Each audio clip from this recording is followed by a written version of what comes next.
Hello everyone, welcome to Study Buddy Tamil. நம்ம இன்னைக்கு November 5th ஓட current affairs பார்க்க போறோம். இன்னைக்கு என்னெல்லாம் பார்க்க போறோம்னா all employees can opt for EPFO pension scheme, Supreme Court, remote voting, a question of numbers, miscellaneous news and PYQs தான் பார்க்க போறோம். அண்ட் இது நேற்று கொடுத்த PYக்கான ஆன்சர் செக் பண்ணிக்கோங்க. நம்ம ஸ்டடி படியில் வந்து NCERT courses and films come mains courses போயிட்டுருக்கு. இதை பற்றி தெரிஞ்சுக்கணும்னா டிஸ்கிரிப்ஷனில் இருக்க நம்பருக்கு எதன் மெசேஜ் ஒரு கால் பண்ணி கேட்டு தெரிஞ்சுக்கலாம். அண்ட் தென் ஸ்டடி படியில் கொடுக்கக்கூடிய இந்த கரண்ட் அஃபேர்ஸ் கோர்சஸ் பற்றி தெரிஞ்சுக்கணும்னா இந்த நம்பருக்கு நீங்கள் காண்டாக்ட் பண்ணி கேட்டுக்கலாம். ஆகஸ்ட் அண்ட் செப்டம்பர் மந்த்க்கான மந்த்லி மேகசின் அவைலபிளாக இருக்குது. கரண்ட் அஃபேர்ஸ் மேகசின் அதோட காஸ்ட் வந்து 99 rupees மட்டும்தான்.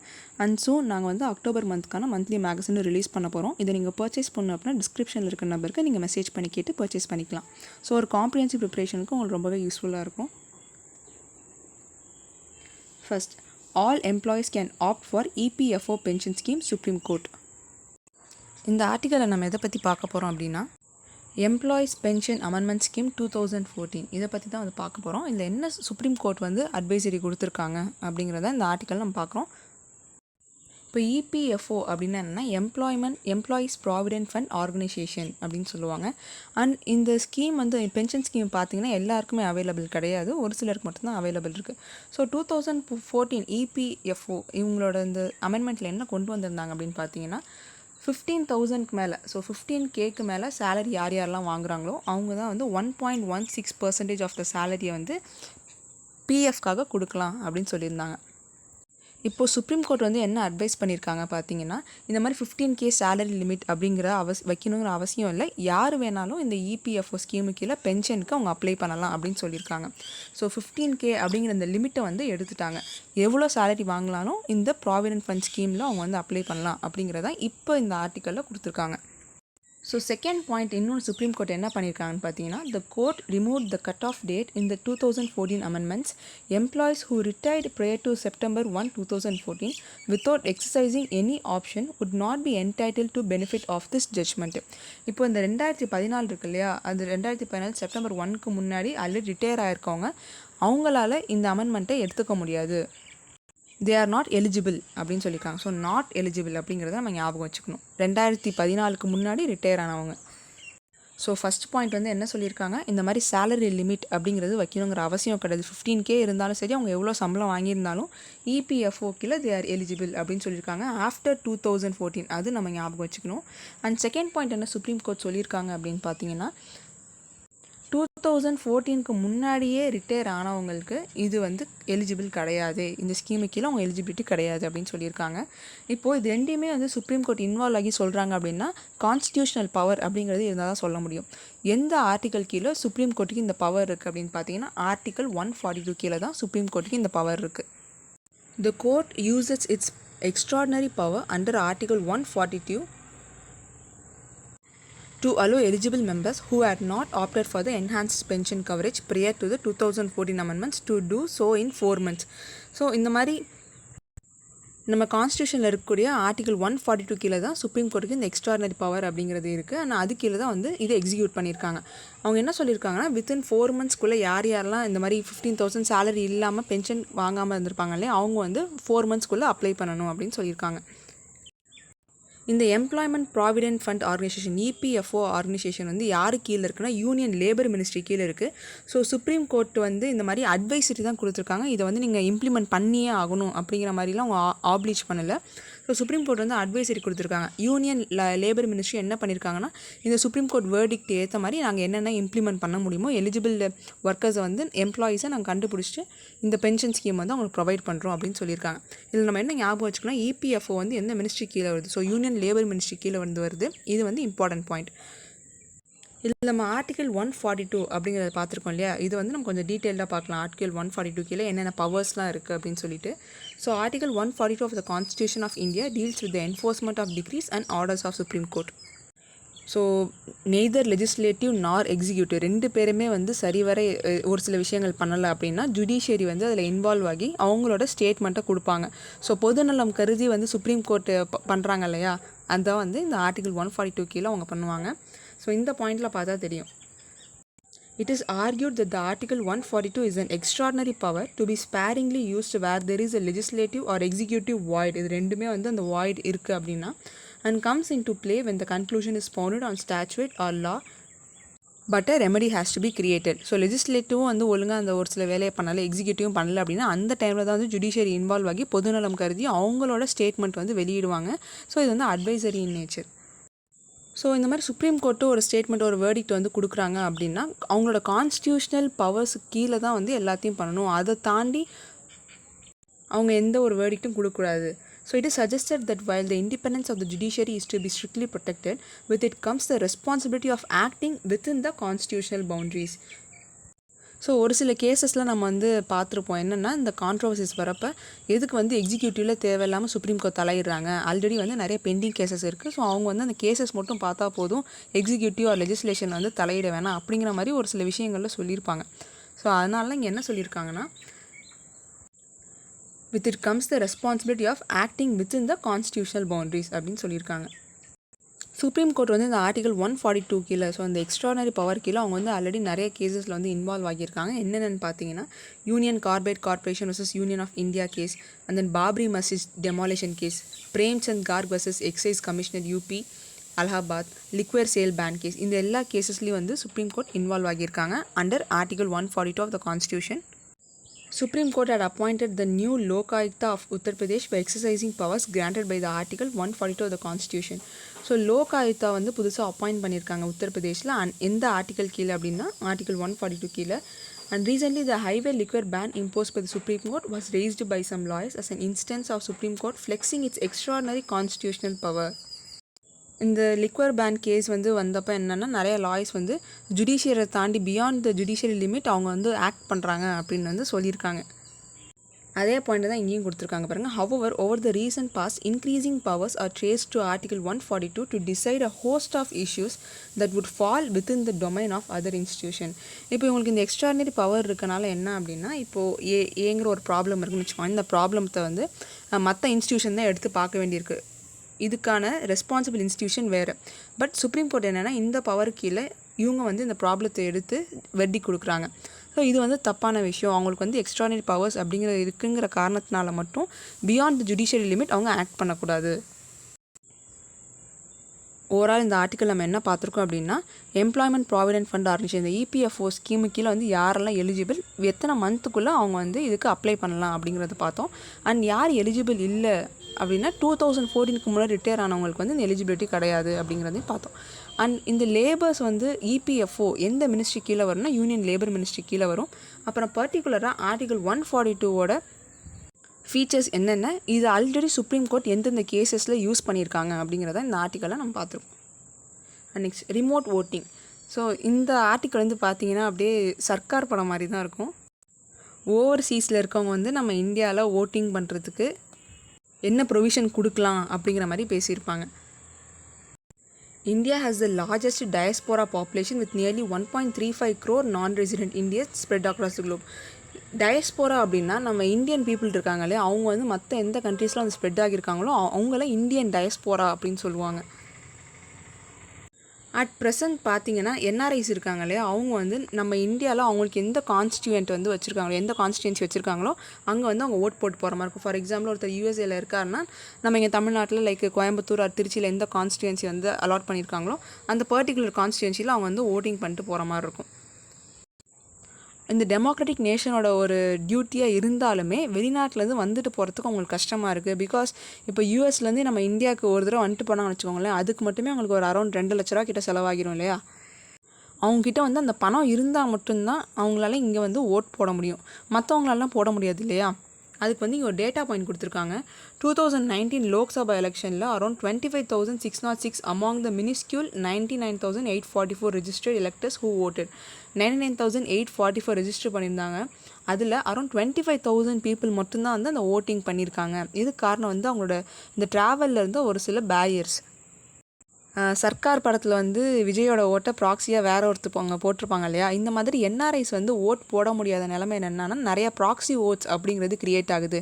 இதை வந்து தவிர்க்கணும் அப்படின்னா ஒரு சஜஷன் வந்து எலெக்ஷன் கமிஷன் ஆஃப் இந்தியா கொடுத்துருக்காங்க. அது என்ன சஜஷன் அப்படின்னா, என்ஆர்ஐஸ் எல்லாருமே போஸ்டல் பேலட் மூலியமாக அவங்களோட ஓட்டை வந்து ரெஜிஸ்டர் பண்ணலாம் அப்படின்னு வந்து ஒரு சஜஷன் வந்து கொடுத்துருக்காங்க. யாருன்னா election commission commission of India வந்து கவர்மெண்ட் கிட்ட சொல்லியிருக்காங்க. இந்த மாதிரி என்ஆர்ஐஸ்லாம் வெளிநாட்டிலேருந்து வரத்துக்கு ரொம்ப கஷ்டமாக இருக்குது. ஸோ அவங்க போஸ்டல் பேலட்ஸ் மூலியமாக அவங்களுடைய ஓட்டை கொடுக்கலாம். In 2020, the Election Commission of India approached the government to permit NRIs to vote via postal ballots, similar to the system already used by the service voters. That is the electronically transmitted postal ballot system, ETPBS அப்படின்னு சொல்லுவாங்க. ஒவ்வொரு individual ஓட்டரும் என்னென்னா வெளிநாட்டில் இருந்தாலுமே இந்த இடிபிபியை download பண்ணிவிட்டு அவங்களுக்கு எந்த கான்ஸ்டியூன்சியோ அதுக்கு கீழே வந்து அவங்க ஓட் பண்ணிட்டாங்க அப்படின்னா அந்த பர்டிகுலர் கான்ஸ்டியூன்சியில் இருக்கக்கூடிய ரிட்டர்னிங் ஆஃபீஸருக்கு அந்த ஓட் போய் ரெஜிஸ்டர் ஆகிடும் அப்படின்னு சொல்லியிருக்காங்க. இதை வந்து ஆக்சுவலாக சஜஸ்ட் தான் பண்ணியிருக்காங்க, பட் இன்னும் இது வந்து இம்ப்ளிமெண்ட்லாம் ஆகலை. Allowing the postal ballot use should be a good move for NRIs, even if this does increase the burden on the embassy or consular office. இது என்னென்னா இப்போ யூஎஸில் இருக்கக்கூடிய இந்த கன்சுலர் ஆஃபீஸில் அவங்களோட பேர்டனை அதிகமாக ஆக்குனாலுமே பட் இது வந்து ஒரு நல்ல விஷயமா இருக்கும். நம்ம டெமோக்ரஸியை பொறுத்தவரையும் இந்த ப்ராக்ஸி ஓட்ஸ் அதெல்லாம் வந்து குறைச்சிடலாம் அப்படின்னு சொல்லியிருக்காங்க. இப்போது சர்வீஸ் பர்சனலுக்குலாம் பார்த்தீங்கன்னா ஒரு ப்ராக்ஸி வந்து அப்பாயிண்ட் பண்ணுவாங்க, அவங்க தான் வந்து ஓட்டிங் அந்த டைமில் பண்ணுவாங்க. போஸ்டல் பேலட்டு ஸோ இடிபிபிஎஸ் வந்துருச்சு அப்படின்னா இந்த மாதிரி ப்ராக்ஸிஸ்லாம் அப்பாயிண்ட் பண்ணுங்கிற அவசியம் கிடையாது. Several democratic countries allow for this option to their overseas citizen, but again none has to deal with anything near the scale India has. நிறையா கண்ட்ரிஸ் வந்து அவங்களோட ஓவர்சீஸ் சிட்டிசனுக்கு இந்த மாதிரி ஒரு ப்ரொவிஷன் ப்ரொவைட் பண்ணிகிட்ருக்காங்க. பட் இந்தியாவில் வந்து அந்த மாதிரி இல்லை. பட் நம்ம பண்ணணும் இம்ப்ளிமெண்ட் பண்ணணுனாலுமே ரொம்ப கஷ்டமாக இருக்கும். பிகாஸ் இந்தியன் டயஸ்போரா வந்து ஏகப்பட்ட கண்ட்ரீஸில் இருக்காங்க. அந்த இனிஷியல் ப்ராசஸ் அப்படிங்கிறது ரொம்ப டஃப்பாக தான் இருக்கும். If the postal ballot system is indeed instituted, rules must be clearly framed for voters' eligibility on the basis of their time spent away from the country. இப்போ இந்த எலெக்ஷன் கமிஷன் ஆஃப் இந்தியா அவங்களுடைய சஜஷனுக்கு ஏற்ற மாதிரி government இதை வந்து implement பண்ணுறாங்கன்னே வச்சுக்கோங்களேன். அந்த மாதிரி இம்ப்ளிமெண்ட் பண்ணுறப்ப ஓட்டர்ஸோட எலிஜிபிலிட்டியை அவங்க ப்ராப்பராக அந்த ஃப்ரேம் ஒர்க் வந்து கொடுக்கணும். பிகாஸ் ஒரு நம்ம சிஸ்டம் புதுசாக இம்ப்ளிமெண்ட் பண்ணுறோன்னு வச்சுக்கோங்களேன், அதுக்கான ரெகுலேஷன்ஸையும் நம்ம கூடவே கரெக்டாக கொடுத்தா மட்டும்தான் அந்த சிஸ்டம் ப்ராப்பராக வந்து ஒர்க் ஆகும். ஜஸ்ட் நம்ம ஏதோ ஒரு இம்ப்ளிமெண்டேஷன் மட்டும் பண்ணுறோம், அதுக்கான ரெகுலேஷன்ஸ் அண்ட் எலிஜிபிலிட்டி அந்த மாதிரிலாம் கொடுக்காம விட்டுட்டோம்னா இது வந்து ஃபெயிலியரில் தான் போய் முடியும் அப்படின்னு சொல்லியிருக்காங்க. ஓவரால் இந்த ஆர்டிக்கல் நம்ம என்ன பார்த்துருக்கோம் அப்படின்னா என்ஆர்ஐஸோட ஓட் வந்து இங்கே வந்து போடுறதுக்கு அவங்களுக்கு கஷ்டமாக இருக்குது. அதனால் நிறையா பேர் வந்து ஓட் போடுறதே இல்லை. ஸோ அவங்களுக்காக போஸ்டல் பேலட் அப்படிங்கிற சிஸ்டத்தை வந்து நம்ம கொண்டு வரணும்னு சொல்லியிருக்காங்க. அது வந்து election commission of India government கிட்ட சஜஸ்ட் பண்ணியிருக்காங்க. அது என்ன தான் வந்து எம்பசி மேலே அண்ட் கன்சுலர் ஆஃபீஸ் மேலே அதிகமான பேர்டனை ஏற்படுத்தினாலுமே நம்ம டெமோக்ரஸியை பொறுத்தவரையும் அந்த ஓட்டிங் அப்படிங்கிறது 100% வரதுக்கு நிறைய சான்சஸ் இருக்குது.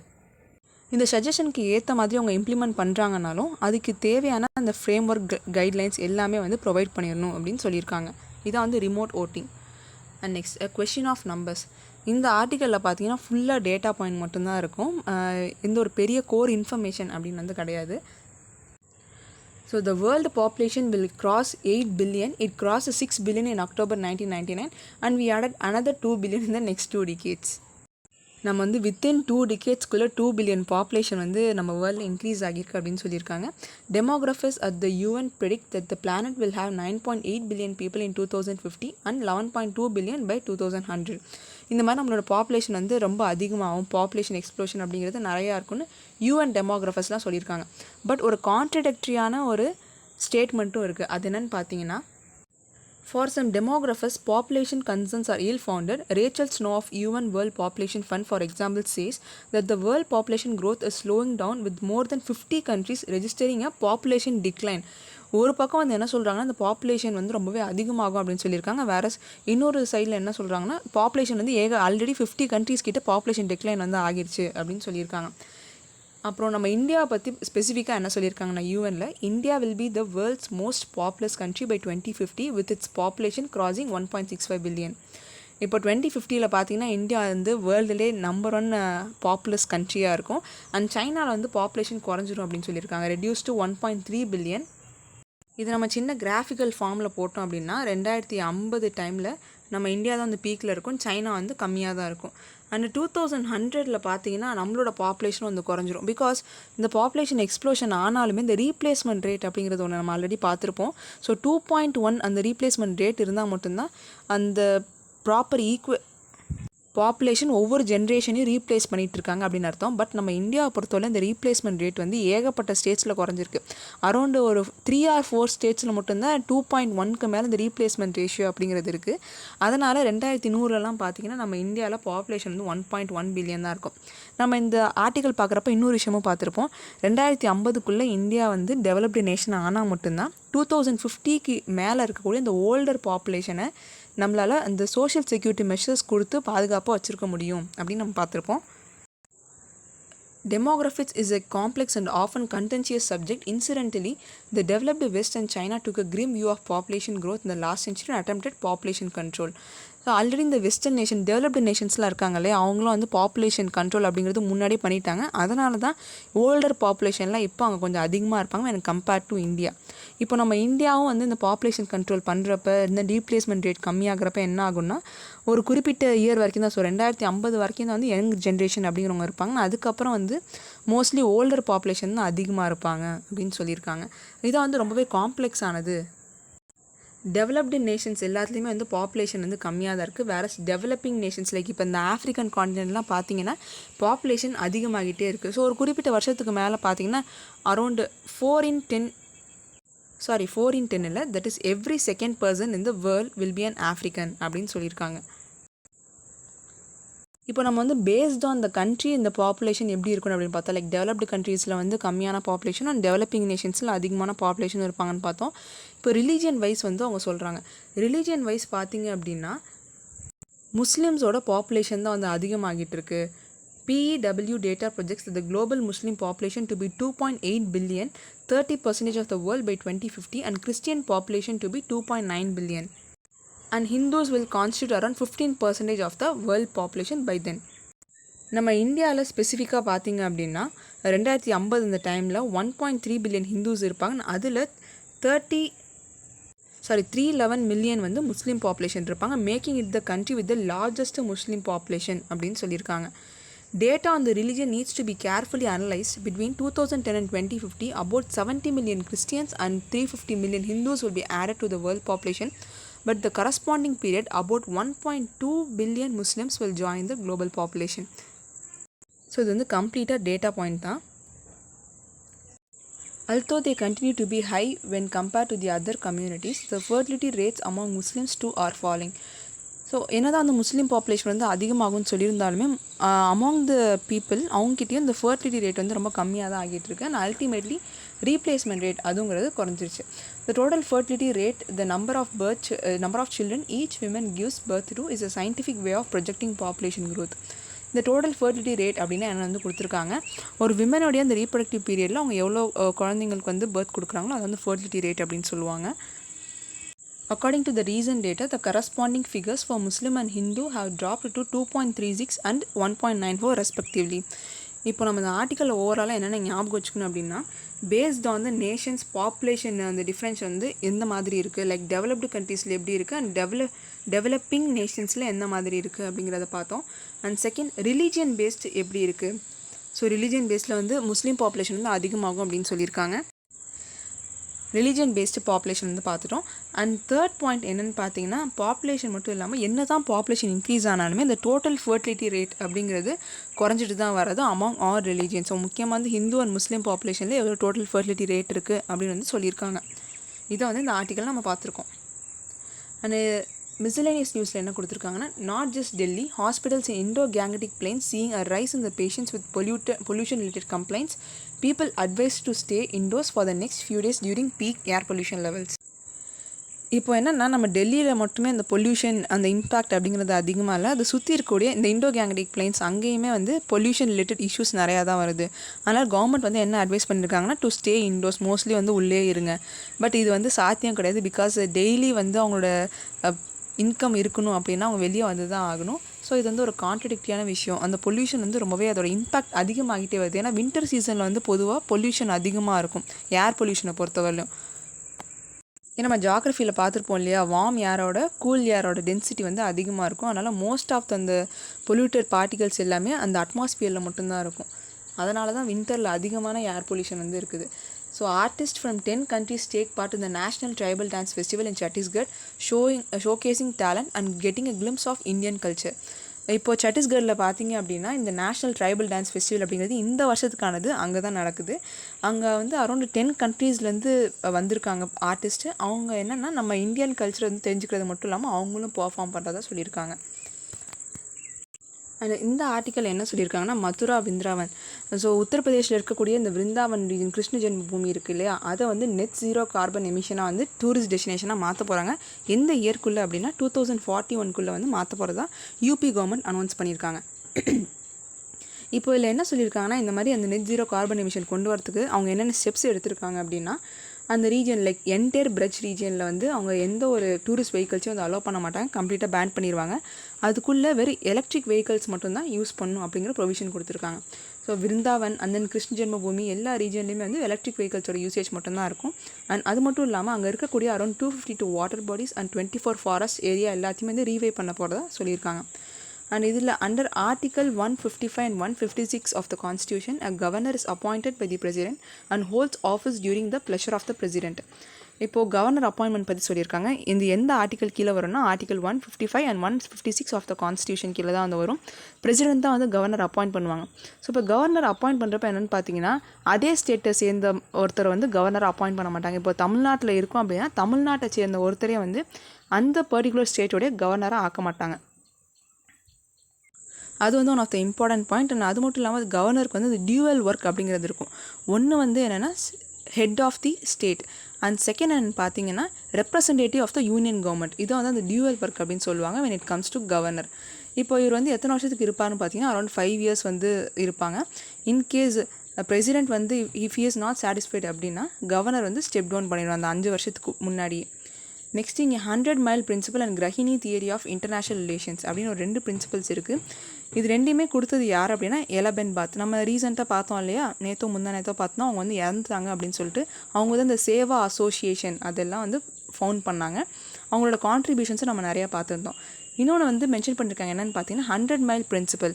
100 மைல் பிரின்சிபல் அப்படின்னா இப்போ ஒரு ரீஜன் இருக்குது, அரௌண்ட் ஒரு 400 மைல்ஸ் ஸ்கொயர் மைல்ஸ் ரீஜன் இருக்குது அப்படின்னா இதான் வந்து சென்டர் ஆஃப் த சிட்டினா இங்கேருந்து 100 மைல்ஸ்க்குள்ளே எல்லா ப்ரைமரி அதாவது பேசிக் நெசசிட்டிஸோட அந்த ப்ரொடக்ஷன் அப்படிங்கிறது இருக்கணும். அப்போ தான் வந்து எல்லா மக்களுக்கும் அந்த ப்ரைமரி ப்ராடியூஸ் அப்படிங்கிறது சேரும்னு சொல்லியிருக்காங்க. இதுதான் வந்து 100 மைல் பிரின்சிபல். அண்ட் நெக்ஸ்ட் கிரஹினி தியரி ஆஃப் இன்டர்நேஷ்னல் ரிலேஷன்ஸில் என்ன சொல்லியிருக்காங்கன்னா, combined such elements as the elimination of poverty and deprivation as an essential requirement for establishing the peace. இப்போ ஒரு சொசைட்டியில் வந்து பார்த்திங்க அப்படின்னா பணங்கிறது ஒன் ஆஃப் த இம்பார்ட்டன்ட் நெசசிட்டியாக இருக்குது. ஏன்னா அது இருந்தால் தான் நம்மளால் எதுவுமே வாங்க முடியும். அது இல்லாத பட்சத்தில் தான் வந்து நிறைய க்ரைம்ஸ் அண்ட் வயலன்சஸ் அதெல்லாம் நடக்குது. மோஸ்ட் ஆஃப் த ரீசன்ஸ் வந்து மணி இல்லாத காரணத்தினால தான். அதனால் அவங்க என்ன சொல்லியிருக்காங்க அப்படின்னா இந்த பாவர்ட்டி அண்ட் டிப்ரவேஷன் அதை நம்ம எலிமினேட் பண்ணிட்டாலே சொசைட்டி வந்து பீஸ்ஃபுல்லாக இருக்கும் அப்படிங்கிறத இந்த தியரியில் அவங்க வந்து சொல்லியிருக்காங்க. இது ரெண்டையுமே ப்ரொபோன் பண்ணது எலபென்பாத். இது வந்து நம்ம ஞாபகம் வச்சுக்கணும். அண்ட் இன்றைக்கி நியூஸ் வந்து அவ்வளோதான். இன்றைக்கி நியூஸ் ரிலேட்டட் பியூஐக்கு வந்து மென்ஷன் பண்ணியிருக்கோம், பார்த்துக்கோங்க. Thank you everyone, keep supporting. எதாவது டவுட்ஸ் ஆர் இம்ப்ரவைஸ் பண்ணணும் அப்படின்னா கமெண்ட் செக்ஷனில் வந்து மென்ஷன் பண்ணுங்கள்.